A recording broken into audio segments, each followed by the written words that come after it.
Romantic కథల్లో హీరోయిన్ల పాత్రలు ఎంతో ముఖ్యమైనవి. వీరి పాత్రలు కథలో ప్రేమ, భావోద్వేగాలు, సంబంధాల మధ్య ఉన్న బంధం, ఆత్మీయతను ప్రతిబింబిస్తాయి.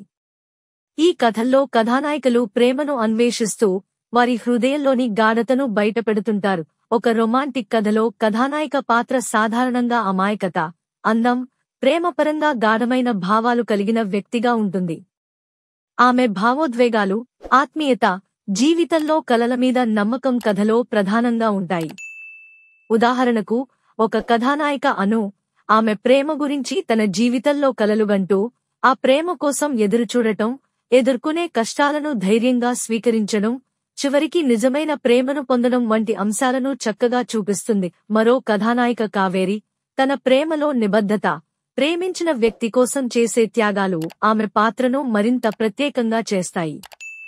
ఆమె ప్రేమలోని నిస్వార్థత, స్నేహం మరియు భావోద్వేగాలకు ఉన్న విలువలను స్పష్టంగా చూపిస్తుంది. ఆమె పాత్రను చూసి ప్రేక్షకులు ప్రేమలో ఉన్న సాన్నిహిత్యాన్ని, బాధ్యతను అర్థం చేసుకోవచ్చు. కథలో మరొక నాయిక ప్రియా, స్వతంత్రమైన, బలమైన వ్యక్తిత్వం కలిగిన యువతి. ఆమె ప్రేమలో ఉన్న ఆత్మగౌరవం, వ్యక్తిగత అభిప్రాయాలు మరియు కష్ట సమయాల్లో కూడా ధైర్యంగా నిలబడే తీరు కథను మరింత ఆకర్షణీయంగా మారుస్తాయి. ఈ కథానాయికలు ప్రేమ, అనురాగం మరియు జీవితంలోని భావోద్వేగాలను ప్రతిబింబించేలా ఉంటాయి. వీరి పాత్రలు ప్రేమలో గాఢత, స్నేహం, బాధ్యత మరియు ఆత్మగౌరవం వంటి అంశాలను ప్రతిఫలిస్తూ కథను మరింత హృద్యంగా మారుస్తాయి.